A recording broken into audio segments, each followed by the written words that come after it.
Nous sommes le 24 juin de l'an 217 avant JC et nous nous trouvons dans l'Italie d'aujourd'hui, au lac Trasimène, à un peu plus de 150 km au nord de Rome.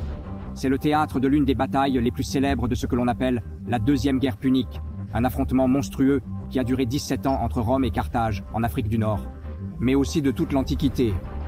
D'un côté, 30 000 soldats des légions romaines, de l'autre, une armée de 50 000 hommes dirigée par le général carthaginois Hannibal Barca.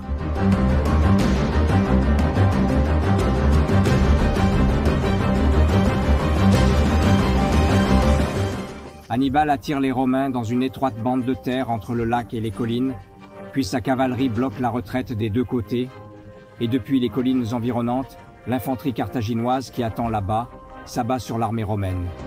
Il s'agit en fait d'une embuscade classique, qui est généralement utilisée pour des batailles entre des dizaines ou des centaines d'hommes tout au plus, mais Hannibal a pu utiliser cette tactique, même au milieu d'une armée de 10 000 hommes. Une telle chose est probablement sans précédent dans l'histoire militaire. Le résultat est terrible. La légion romaine doit battre en retraite dans la seule direction libre vers le lac.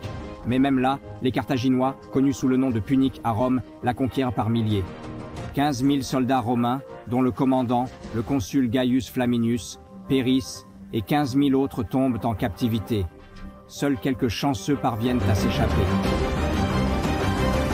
À Rome, la nouvelle de l'issue de la bataille provoque la panique et ouvre la voie à l'armée d'Hannibal pour avancer vers le sud de l'Italie. Mais les événements décisifs et les rebondissements de la Deuxième Guerre punique sont encore à venir.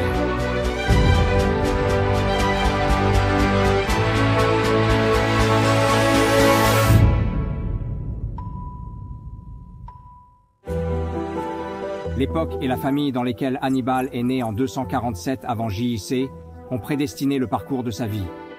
Son père, Hamilcar Barca, est général et commandant en chef des forces carthaginoises en Sicile pendant la première guerre punique. Lorsque Carthage, une cité-État située dans ce qui est aujourd'hui la Tunisie et qui était jusqu'alors là, la plus grande puissance de la Méditerranée, perd la Sicile, la Sardaigne et la Corse, c'est un choc pour Hamilcar. La légende dit qu'il fit jurer à ses trois fils, Hannibal, Hasdrubal et Magon, de déterminer le sort de Rome par le fer et le feu dès qu'ils en auraient l'âge. À l'âge de 9 ans, Hannibal et ses deux jeunes frères suivent leur père en Hispanie, l'actuelle Espagne, que Carthage a progressivement conquise comme nouvelle colonie après avoir perdu l'île. Grâce à ces conquêtes, Hamilcar ramena Carthage à sa prospérité d'autrefois. Après 9 ans en Hispanie, Hamilcar se noie dans le Júcar au cours d'une campagne, et lorsque son gendre et successeur est assassiné 7 ans plus tard, c'est un jeune homme de 26 ans qui se présente à Carthage. Lorsque son gendre et successeur est assassiné 7 ans plus tard, Hannibal, âgé de 26 ans, devient le commandant en chef des Carthaginois en Hispanie. Ce n'était qu'une question de temps avant que les intérêts de Rome et de Carthage ne s'affrontent à nouveau. C'est ce qui s'est produit très rapidement et, en 218 avant JC, la Deuxième Guerre punique a commencé.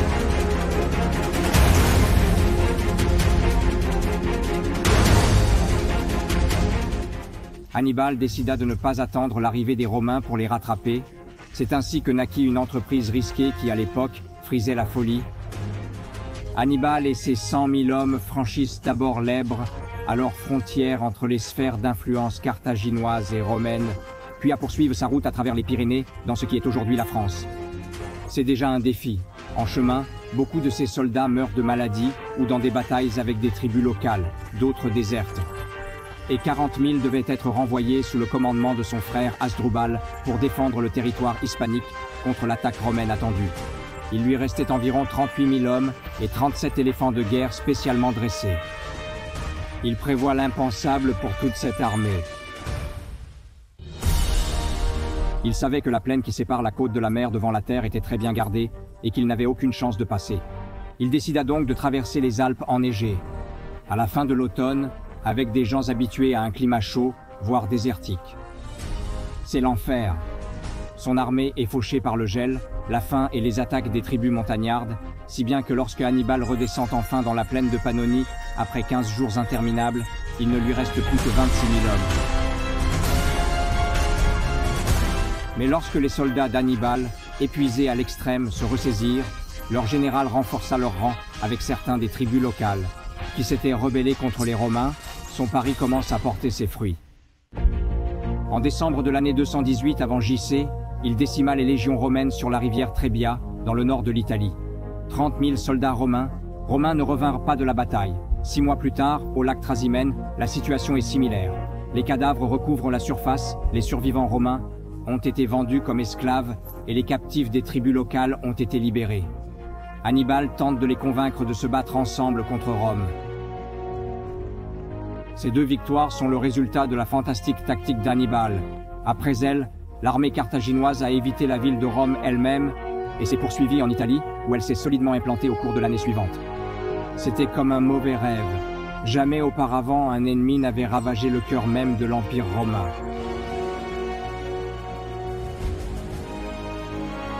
Ils ont choisi ce que l'on appelle une guerre d'usure.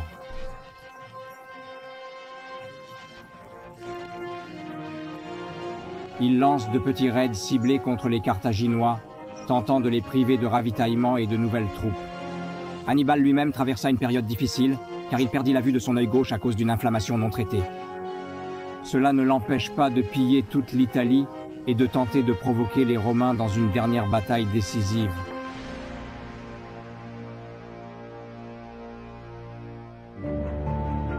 C'est la plus célèbre victoire d'Hannibal, une bataille que les théoriciens militaires considèrent toujours comme une démonstration de tactique brillante et sur laquelle ils donnent encore des cours. Aux élèves des écoles militaires plus de 2 millénaires plus tard. Elle s'est déroulée dans la localité de Cani, aujourd'hui disparue, dans le sud de l'Italie, près de la côte adriatique. Les Romains ont rassemblé la plus grande armée jamais constituée pour affronter Hannibal.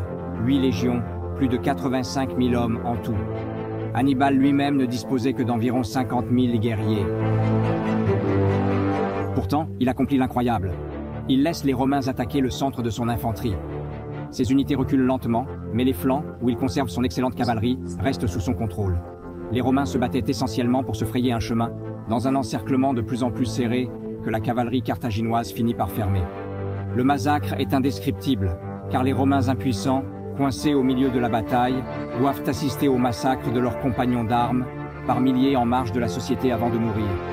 Les estimations des pertes romaines varient entre 50 et 700 000. Plus d'une centaine de membres des plus hautes sphères romaines, dont 80 sénateurs, ont également péri. En un mot, ce fut un désastre.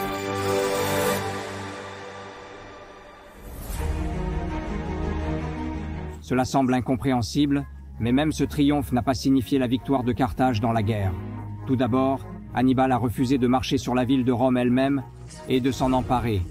Il doute de pouvoir conquérir une ville d'un demi-million d'habitants sans l'équipement propre qui lui manque et avec ses troupes épuisées par le combat. Au lieu de cela, il propose à Rome une reddition et un traité de paix plus ou moins généreux. À ce moment, la différence de nature et de système politique entre les 2 belligérants est devenue évidente, décidant ainsi de la guerre. Les Romains refusent de discuter de la reddition et restent sourds aux offres de paix. Le pays est uni, les membres des familles nobles se portent volontaires pour combattre. Des garçons de 17 ans et des vétérans de 60 ans ont rejoint l'armée. Les Romains n'ont même pas retiré leurs troupes des provinces, car ils savaient qu'ils ne seraient pas en mesure d'éteindre tout nouveau front de guerre potentiel. En outre, la plupart de leurs alliés les respectaient tellement qu'ils leur restaient fidèles. Grâce à tout cela, les Romains ont pu supporter une série de défaites écrasantes, la plus terrible de toutes les nations avant ou après eux. À Carthage, en revanche, les hésitations et les profondes contradictions internes sont évidentes.